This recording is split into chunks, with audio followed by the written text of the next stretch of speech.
Alhamdulillahi Rabbil Alamin. La louange est à Dieu, Seigneur des univers. Wa ashhadu an la ilaha illallah waliyus salihin. Et j'atteste qu'il n'y a aucune divinité à part Dieu, tuteur des vertueux. Wa ashhadu anna sayyidana wa habibana wa maulana Muhammadan Rasulullah as-sadiqul amin. Et j'atteste que notre maître et bien-aimé Muhammad est l'envoyé de Dieu, sincère et véridique.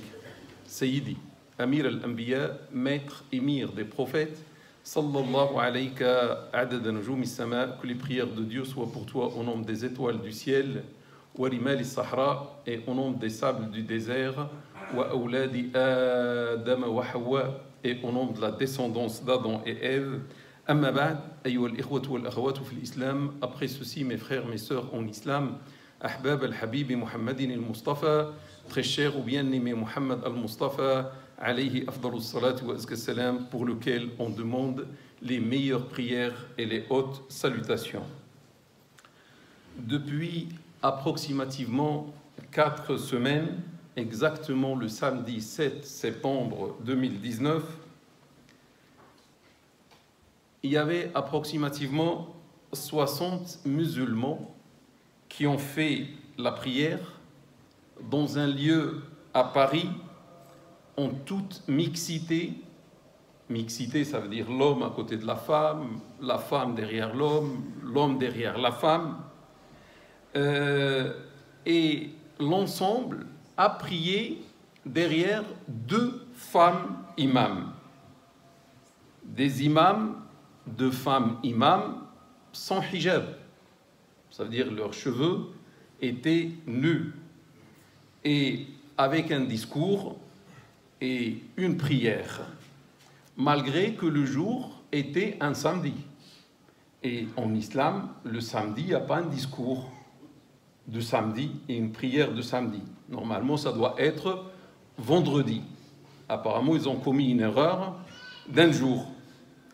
Avant cela, au mois de mars 2005, il y a eu la première prière du vendredi à New York, cette fois-ci, où une femme qui ne portait pas le voile, des cheveux nus, a dirigé la prière devant les hommes et devant les femmes qui étaient côte à côte, et bien sûr les femmes ne portaient pas le hijab.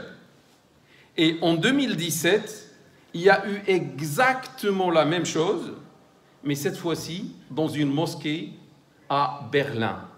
Donc New York 2005, Berlin 2017 et finalement Paris 2019. La raison de cela, c'est que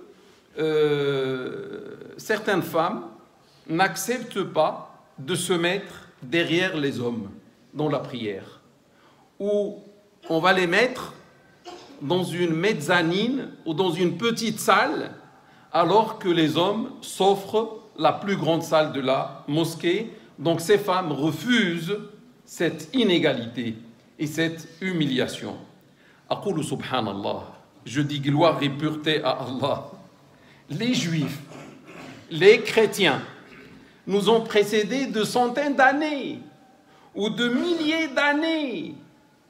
Ils ont reçu avant nous le message de Dieu de centaines ou de milliers d'années.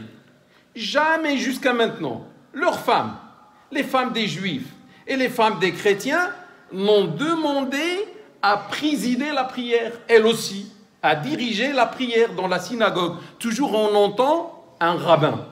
Jamais on a entendu une rabbine. Et toujours on entend un prêtre. Jamais on a entendu une prêtresse. Les femmes des Juifs, les femmes des chrétiens respectent leur religion. Malheureusement, nos femmes, pas toutes, certaines femmes, ont devancé les femmes chrétiennes et ont devancé les femmes juives à diriger la prière devant des hommes. En tout cas, ça c'est dans la vie ici-bas. Dans cette vie ici-bas, mes frères et mes sœurs, chacun fait ce qu'il veut. Chacun est libre de faire ce qu'il veut. Et ces femmes sont bien sûr libres de faire ce qu'elles veulent. Chacun prie comme il veut et comme il l'entend. Et le jugement aura lieu devant Dieu. Le jour de la résurrection, chacun sera jugé de ce qu'il a fait et de ce que ses mains ont acquis. À cette occasion, bien sûr, on doit comprendre, est-ce que l'islam autorise cela ou l'islam n'autorise pas cela? Je vais poser plusieurs questions et je vais essayer de répondre à ces questions, et je pense que vous avez compris que le sujet d'aujourd'hui est un sujet purement de fiqh, est un sujet fiqhique de droit musulman. Premièrement, y a-t-il un argument en islam qui justifie cette œuvre, que la femme dirige la prière devant les hommes?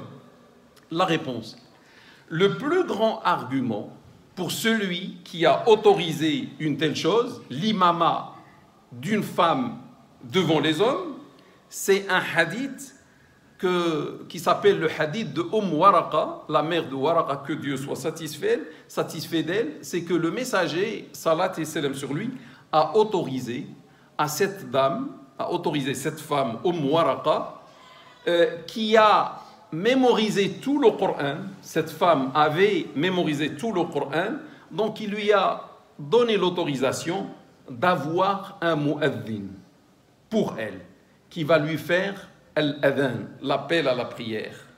Et il lui a donné l'ordre, ça veut dire à cette femme, de guider ou de diriger la prière des gens de chez elle, des gens de sa maison ou de son foyer, les gens de son foyer, rapporté par Ahmed ou Abu Daoud.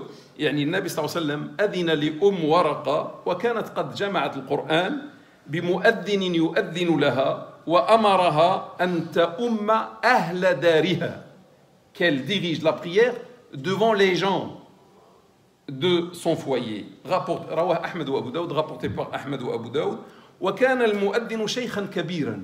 Le mu'adhin était un homme très âgé, rapporté par Abu Daoud. Ce n'était pas un jeune, hein. C'était un homme très âgé. Faman ajaza, celui qui a autorisé, il a utilisé le mot qui se trouve dans le hadith, les gens de son foyer. Et il a dit par déduction. Le hadith ne le dit pas. Il a dit les gens de son foyer, ça veut dire les hommes et les femmes. Et parmi les hommes, ça veut dire son mari, et ses fils, et ses filles, etc., ou ses sœurs ou autres. Là, mes frères et mes sœurs, on est devant une déduction qui ne se trouve pas claire et précise dans le hadith. Le hadith a dit seulement les gens de son foyer. Et ils ont dit par la suite, dans leur déduction, comme Waraqa a dirigé la prière devant les hommes de son foyer, donc il est autorisé à toute femme de faire pareil. Hein? Il est autorisé à toute femme de prier devant les hommes. Maintenant, mes frères et mes sœurs, je vais passer avec vous à l'étude de ce hadith. Je commence d'abord par le côté sanad, le côté chaîne de transmission de ce hadith. Il y a beaucoup de savants, hein, je ne vous cache pas, je dis la vérité, il y a beaucoup de savants qui ont authentifié ce hadith. Mais certains l'ont affaibli. هناك من صحح هذا الحديث ولكن هناك من العلماء من ضعفه. Il y a d'autres qui l'ont affaibli. Par exemple, le hadith a été rapporté par Abu Daoud sur Muhammad, fils de Fudayl, sur Al-Walid, fils de Jumay', sur Abdul Rahman, fils de Khalad, sur Waraqa. En ce qui concerne le premier, là, Muhammad, fils de Fudayl, certains parmi les gens de la science du hadith bien sûr, comme l'imam Tusi, l'imam Ahmed, l'imam Abu Daoud, ont dit qu'il était un chiite. كان شيعي محمد بن فضيل هذا كان من الشيعة. Il était un chiite. Et l'imam Tusi a dit certains ne l'acceptaient pas comme argument. Lorsqu'on le trouve dans une chaîne de transmission, on ne l'acceptait pas, ce Muhammad, fils de Fudayl. Par contre, Al-Walid, fils de Jumay', certains parmi les savants l'ont accepté, mais d'autres l'ont refusé, comme Ibn al-Qattan a dit on ne connaît pas son état. on ne connaît pas sa situation. La na'rifu halah. Ça veut dire que c'était un homme ignoré, c'était un homme inconnu. Chez les gens de la science, on ne sait rien de lui. L'imam al-Bazzar, il a dit, il a en lui une part de chiisme. Al-Bazzar قال عن الوليد بن جميع رجل فيه التشيع. Ibn Hajar, l'imam Ibn Hajar a dit, c'est un homme véridique, sadouk, yahim. Il commet certaines erreurs. Et on l'a qualifié de chiisme. Et l'imam Ibn Hibban l'a cité dans les gens critiqués, fil majrouhin. Et l'imam al-Uqayli l'a cité dans les gens faibles, fil du'afa. Et il a dit que son hadith est déséquilibré, hadith fi ittirab. Wa qala anhu l'imam Ibn Hazm. Et l'imam Ibn Hazm a dit à propos de ce Walid, fils de Jumay', halik, anéanti. C'est-à-dire on ne l'accepte même pas. Abdurrahman ibn Khallad, Abdurrahman fils de Khallad, Ibn al-Qattan et Ibn Hajar l'ont qualifié d'un homme inconnu, majhoul. Donc la chaîne de transmission ne fait pas l'unanimité. La chaîne de transmission a reçu une divergence. Il y a ceux qui l'ont authentifié, mais d'autres l'ont affaibli. Maintenant, je passe au matn. Donc, vous avez vu, déjà, le sanad, la chaîne de transmission, pose problème. Le matn, ou bien le contenu du hadith, l'expression qui se trouve dans ce hadith, l'imam ad-Daraqutni a rapporté le même hadith sur Al-Walid, fils de Jumay', lui aussi, mais avec une autre expression. Le prophète, sallallahu alayhi wa sallam, a autorisé Waraqa à diriger la prière devant les femmes de son foyer. Al-Nabi sallallahu alayhi wa sallam adina laha an ta'umma an-nisa, mush al-rijal, an-nisa. Et cela explique le mot qui n'a pas été expliqué dans le premier hadith de Abu Daoud, les gens de son foyer, c'est-à-dire les gens de son foyer, d'après la version de l'imam Daraqutni, c'est les femmes de son foyer. Donc le prophète sallallahu alayhi wa sallam, si tout cela s'avère vrai et authentique, il l'a autorisé à diriger la prière des femmes qui étaient avec elle dans son foyer, ses filles, ses sœurs, etc.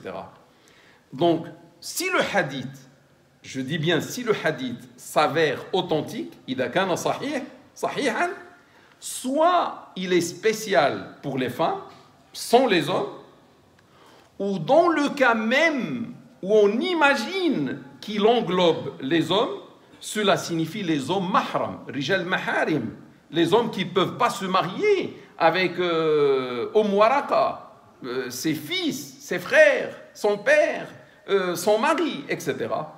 Et non pas tous les hommes. Ou bien certains ont dit que ce hadith est spécial uniquement ou réservé aux particuliers uniquement pour Waraqa. On ne peut pas généraliser ce hadith à d'autres femmes. Moi, je dis la chose suivante. Si le prophète sallallahu alayhi wa sallam avait autorisé sa dame à faire l'imama devant les hommes, pourquoi il n'a pas autorisé Aïcha? Que Dieu soit. Ça veut dire que c'est possible en islam. Si cela était vrai, le prophète l'a fait, sallallahu alayhi wa sallam, cela signifierait que cela est possible en islam. Que la femme peut diriger la prière. Pourquoi il va priver Aïcha? Que Dieu soit satisfait d'elle. Pourquoi il va priver Salama de faire la prière devant les hommes? Au moins pour les mahram. Jamais on a entendu cela. Il y a une règle qui dit quand il y a plusieurs possibilités ou quand il est possible d'émettre plusieurs hypothèses, le texte n'est plus un argument. Parce qu'on peut l'interpréter comme on veut, il y aura plusieurs interprétations différentes, donc il n'y a plus d'argumentation. Et mes frères et mes sœurs, il n'y a aucun argument dans ce hadith qui autorise la femme à prier devant tous les hommes, dans une mosquée par exemple. Même si cela est vrai, ça va être un cas spécial pour Waraqa avec son mari, ses fils, et c'est tout. Mais ce n'est pas Waraqa qui va venir devant la mosquée. On n'a pas cet argument. Le deuxième argument de ceux qui s'autorisent cette prière aujourd'hui, ils ont dit le Coran n'interdit pas. On a vu tout le Coran et on n'a pas trouvé un argument qui interdit la femme de faire cette prière. Comme il n'y a pas cette interdiction, donc c'est halal.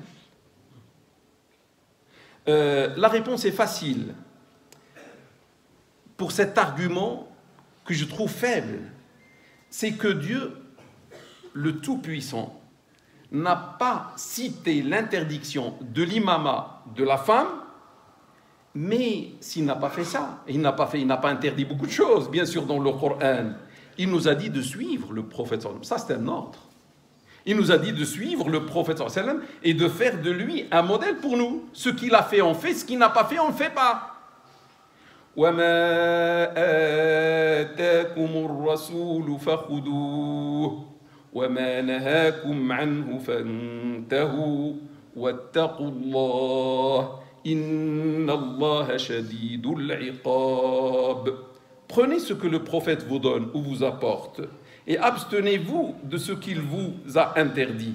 Craignez Dieu, car il a le châtiment le plus sévère. Ceux qui ne veulent pas écouter le prophète, ceux qui ne veulent pas suivre le prophète, qu'ils s'attendent au châtiment de Dieu le plus sévère. Et Dieu a dit aux croyants, لقد كان لكم في رسول الله إسوة حسنة لمن كان يرجو الله واليوم الآخر وذكر الله كثيرا. Vous avez dans le prophète de Dieu un si bel exemple à suivre pour celui qui espère en Dieu, qui espère rencontrer Dieu, et au jugement dernier, et qui évoque beaucoup son Seigneur. Le prophète sallallahu alayhi wa sallam n'a jamais autorisé une femme pendant sa vie à faire l'imama dans la mosquée ou dans une salle devant tous les hommes, même pas une seule fois. Plutôt, il ordonnait les hommes de le faire. Et il a dit, le prophète a dit, salat et salam sur lui, alaykum bi sunnati, suivez ma sunna. Wa sunnati al-khulafa ar-rashidin al-mahdiyyin min ba'di, et suivez la sunna des califes bien inspirés, bien guidés après moi. Tamassaku biha, attachez-vous-y, wa 'addu 'alayha bin nawajid, tenez-la par vos molaires, c'est-à-dire ne l'abandonnez pas, même avec les molaires, tenez-la avec les molaires. Wa iyyakum wa muhdathatil umur, et méfiez-vous des nouvelles choses inventées dans le domaine de la religion. Rawahu Abu Daoud wa Tirmidhi, rapporté par Abu Daoud, Tirmidhi wa Ahmed. Et la sunna du prophète sallallahu alayhi wa sallam et la sunna des califes, c'est l'imama uniquement des hommes. Par contre, l'imama des femmes est une chose nouvelle, inventée dans la religion. Je pose la deuxième question. Que dit ou que disent les écoles à propos de l'imama de la femme pour les femmes? Lorsqu'il y a une femme et avec elle, il n'y a que des femmes. Que disent les écoles? La réponse, la majorité l'a autorisé. La majorité des écoles, pour être franc, la majorité des écoles l'a autorisé. Les Shafi'ites, les Hanbalites l'ont autorisé. Les Hanafites l'ont autorisé, mais avec désagrément. Ou avec, ils ont dit, c'est désagréable. Makrou. Yani, yajouz, walakin ma'al karaha. C'est autorisé, mais c'est un désagréable, parce que le prophète sallallahu alayhi wa sallam a dit, la tamna'u nisa'akum al-masajid. N'empêchez pas vos femmes de venir à la mosquée. Wa buyutuhunna khayrun lahun. Mais leurs foyers sont meilleurs pour elles. Mais maintenant, la femme, si elle fait la prière chez elle, c'est mieux que si elle fait la prière dans la mosquée. Mais quand même, si elle veut venir à la mosquée, elle a le droit, elle a l'autorisation du prophète salat et salam sur lui. Rawahu Abu Daoud wa huwa hadithun sahih, rapporté par Abu Daoud, et c'est un hadith sahih. Ça veut dire, les femmes ne peuvent se réunir dans la prière entre elles. Soit c'est dans le foyer, elle fait seule sa prière, ou bien dans la mosquée, derrière l'imam homme.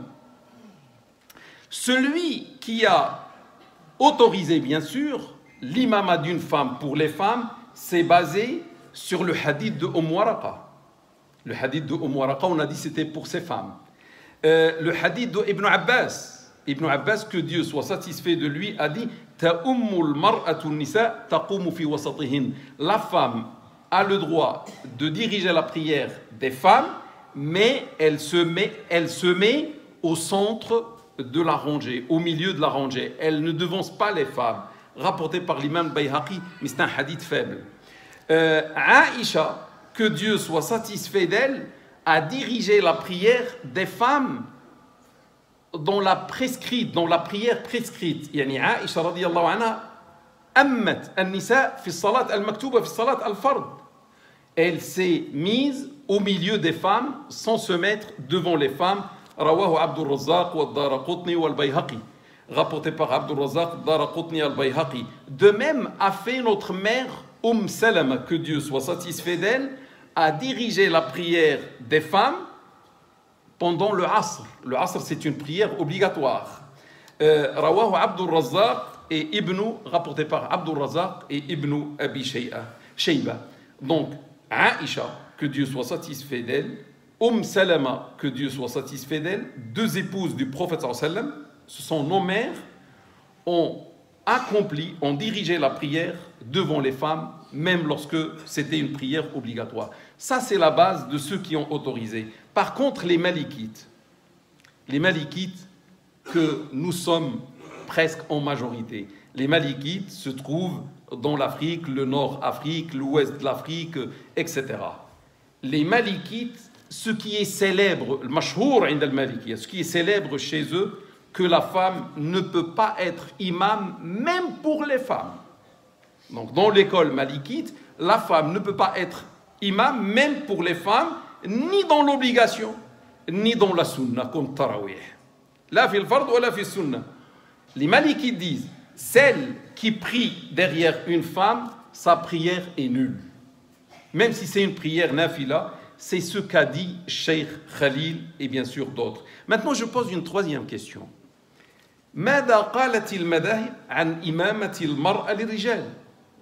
Qu'est-ce que les écoles ont dit à propos de l'imama cette fois-ci des femmes, mais pour les hommes? Al-Jawab, la réponse. À l'unanimité des écoles, les Malikites, les Hanafites, les Shafi'ites, les Hanbalites et même les Zahirites, l'imam doit être un homme. L'imam qui se met devant les hommes dans la mosquée doit être uniquement un homme. Et la prière de l'homme derrière la femme est nulle, invalide, dans l'obligation comme dans la nafila comme tarawih. Soit que tu fais Maghrib Isha derrière lui ou tu fais tarawih derrière une femme, ta prière est nulle. Bien sûr, certains Hanbalites parmi les premiers ont divergé et ont autorisé l'imama de la femme pour les hommes uniquement dans la nafila s'il n'y a personne qui connaît le Coran. S'il n'y a aucun homme qui connaît le Coran, certains Hanbalites, au début du Hanbalisme, ont autorisé la femme qui maîtrise le Coran de prier comme imam pour ces hommes. Seulement les derniers dans l'école Hanbalites n'ont pas adopté cet avis qui est marginal et ils ont dit on peut pas, la femme ne peut pas diriger la prière des hommes parce que l'argument est faible. Ibn Rushd Averroès a dit que Abu Thawr, qui est shafi'ite, ou Tabari ont divergé en se marginalisant et ils ont autorisé l'imama de la femme d'une manière absolue.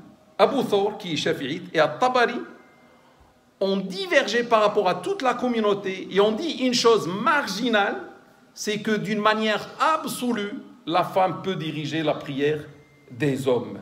Il y a celui qui leur a rajouté aussi l'imam al-Muzani. Malheureusement, ceux qui autorisent aujourd'hui l'imama de la femme devant les hommes justifient leur œuvre par cet avis marginal.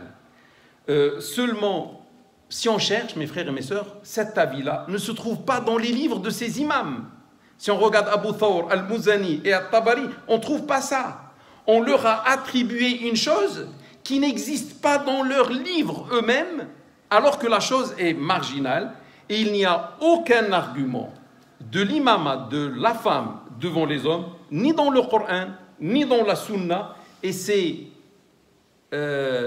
contraire à l'unanimité de toutes les écoles, et son seul argument, on l'a trouvé dans le hadith de Waraka, si ce hadith est authentique, va signifier uniquement la prière d'une femme devant les hommes de chez elle, c'est-à-dire son mari ou ses fils, etc., et non pas dans une mosquée comme celle-ci, ou comme celle de Paris, ou New York, ou bien Berlin. Je أقول قولي هذا واستغفر الله لي ولكم ولسائر المسلمين فاستغفروه إنه هو الغفور الرحيم وآخر دعوانا أن الحمد لله رب العالمين. الحمد لله وكفى وسلام على عباده الذين اصطفى وعلى رأسهم سيدنا وحبيبنا ومولانا محمد المصطفى صلى الله عليه وسلم وعلى كل من لسنته اتبع واقتفى. أما بعد عباد الله. Toujours je parle de l'imama de la femme devant les hommes. Maintenant, je pose la quatrième question. Quel est l'argument qui interdit à la femme de faire cela devant les hommes? La réponse, il y en a plusieurs. Je commence par le premier. Anas, que Dieu soit satisfait de lui, qui était un jeune, un enfant, et qui était le serviteur du prophète sallallahu alayhi wa sallam, dit, le prophète sallallahu alayhi wa sallam sur lui, a prié, a dirigé la prière devant nous dans le foyer de ma grand-mère. Et le messager de Dieu, salat et salam sur lui, s'est mis debout et je me suis rangé avec l'orphelin derrière lui. Il y avait un enfant orphelin avec Anas derrière le prophète sallam. Et derrière nous, la vieille dame ou la dame très âgée, ça veut dire sa grand-mère, s'est rangée. Donc il y avait le prophète sallam, deux enfants, et après la dame très très âgée, unanimement authentique, rapporté par Bukhari et Muslim. Ce hadith signifie tout simplement que la femme ne doit pas devancer les enfants et ne doit pas se mettre à côté des enfants. Que dire que la femme qui va devancer les hommes ou la femme qui va se mettre à côté des hommes? Et nous avons vu aussi que dans le hadith de Aïcha et Salama, que Aïcha et Salama, que Dieu soit satisfait d'elle, lorsqu'elle dirigeait la prière des femmes, elles se mettaient au milieu de la rangée et non pas devant. Donc la femme ne peut même pas, comme imam, devancer les femmes. Que dire d'une femme qui va devancer cette fois-ci les hommes? Le deuxième argument, il est reconnu que dans la mosquée du prophète sallallahu alayhi wa sallam, les hommes s'arrêtaient derrière le prophète sallallahu alayhi wa sallam. Et derrière les hommes, il y avait les enfants. Et derrière les enfants, il y avait les femmes, au fond de la mosquée. Rapporté par Ahmed, par Ibn Abi Shayba et par d'autres. Et le prophète sallallahu alayhi wa sallam a dit خَيْرُ صُفُوفِ الرِّجَالِ أَوَّلُهَا وَشَرُّهَا آخِرُهَا. Les meilleures rangées des hommes sont les premières. Et les pires sont les dernières. وَخَيْرُ صُفُوفِ النِّسَاءِ آخِرُهَا. Et les meilleures rangées des femmes sont les dernières. Et les pires sont les premières, rapportées par l'imam Muslim. Ça, c'est lorsque les femmes se trouvent dans une même salle avec les hommes. À ce moment-là, on demande aux femmes de se mettre à l'arrière de l'endroit parce que la rangée des femmes, qui est la première, se rapproche de la dernière rangée des hommes. Et la proximité de la femme lorsque une femme s'approche d'une rangée où il y a les hommes, cela est un mal pour elle, d'après ce qu'a dit le prophète sallallahu alayhi wa sallam. Si seulement s'approcher d'une rangée sans rentrer dans la rangée, si seulement s'approcher constitue un mal, que dire lorsque la femme va se mettre au milieu des hommes ou lorsqu'elle va se mettre devant les hommes? Le troisième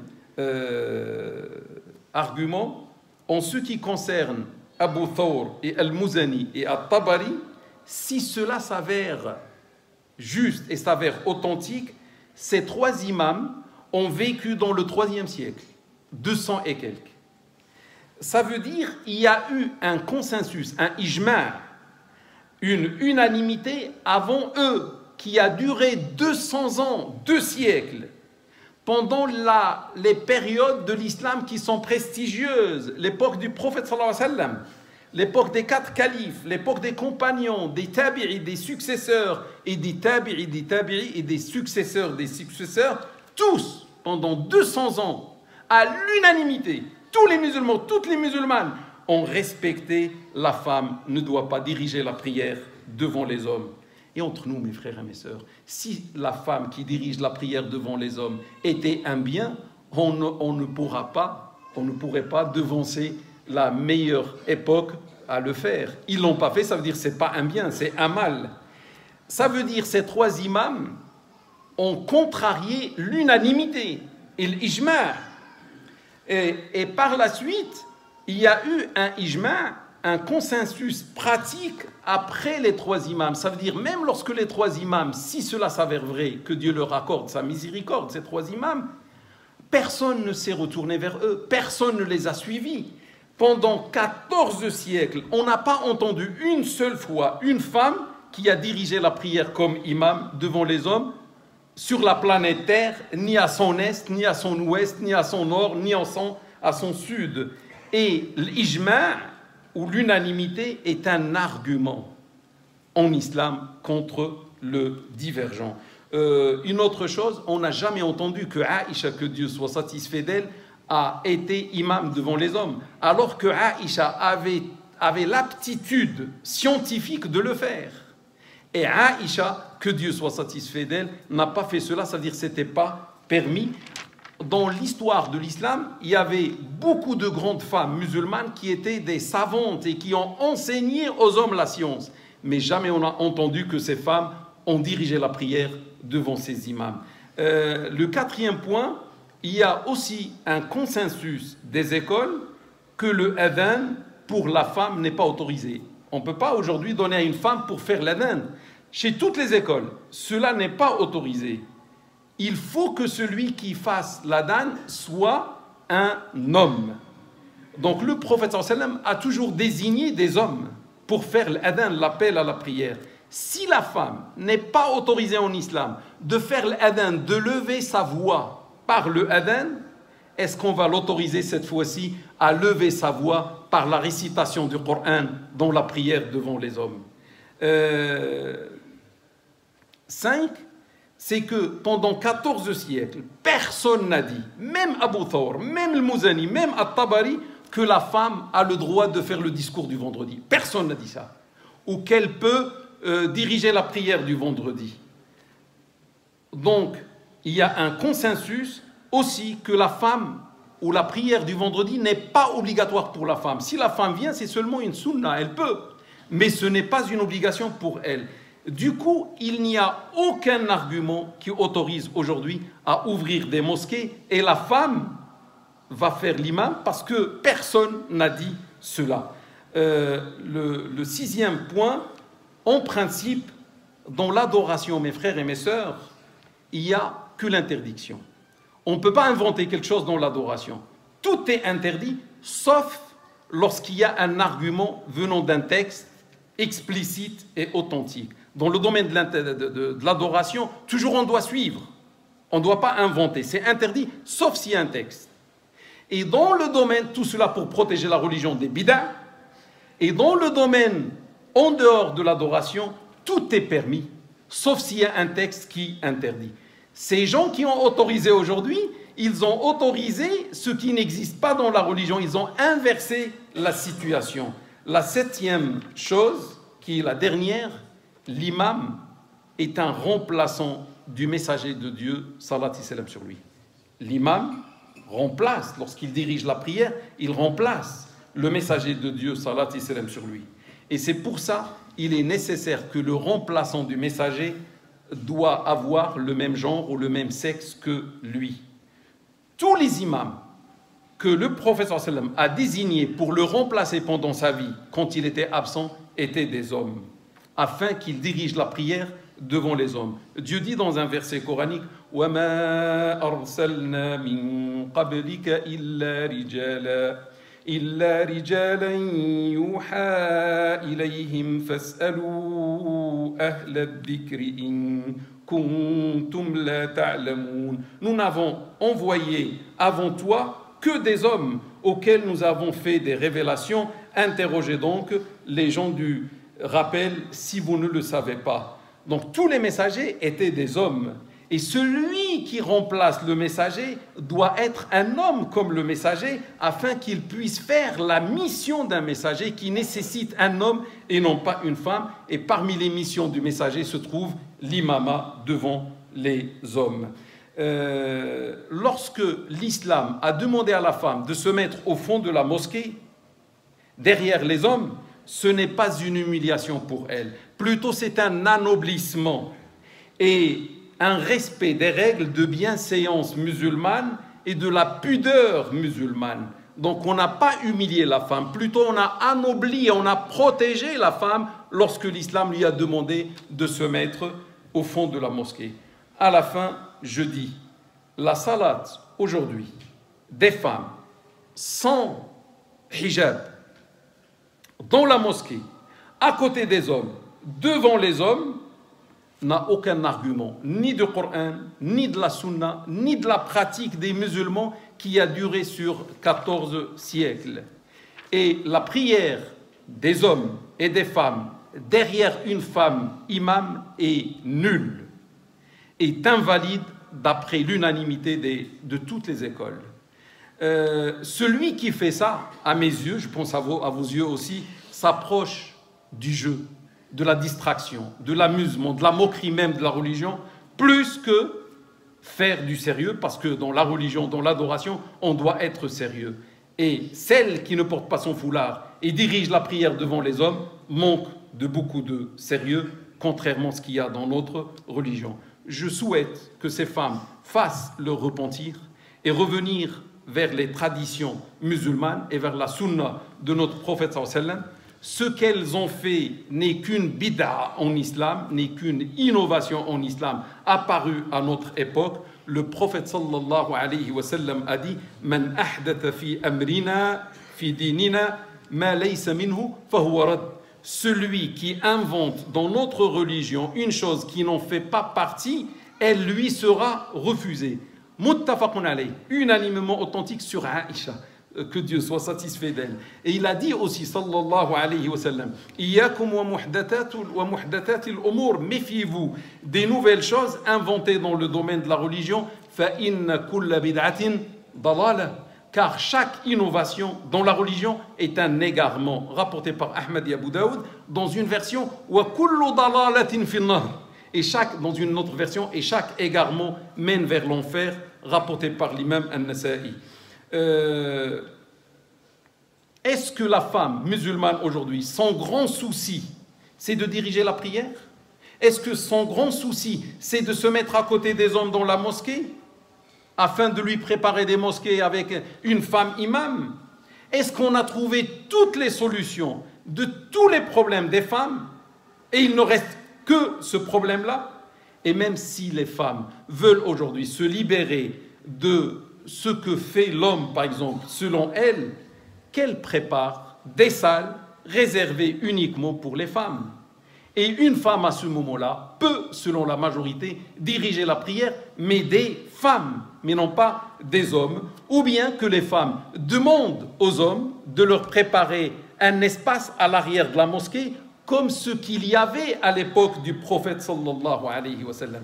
Et pourquoi on a fait cette séparation entre les hommes et les femmes dans les mosquées contemporaines? C'est pour protéger les maisons de Dieu de la corruption. Parce que la foi des musulmans d'aujourd'hui n'est pas comme celle des musulmans d'autrefois, les compagnons, après la mort du prophète sallallahu alayhi wa sallam, d'un peu. Aïcha a dit cela.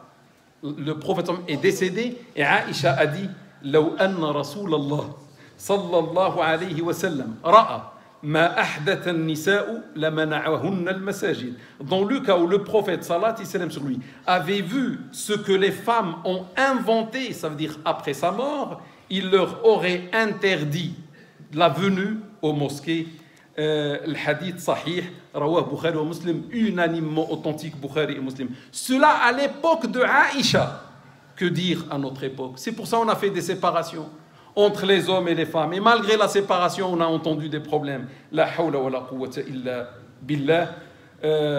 Akhtim bi Rabbana la tuzigh qulubana ba'da idh hadaytana wa hab lana min ladunka rahmah innaka antal wahhab. Seigneur, ne fais pas dévier nos cœurs après nous avoir guidés. Accorde-nous ta miséricorde, c'est toi le donateur par excellence. أقول قولي هذا واستغفر الله لي ولكم ولسائر المسلمين.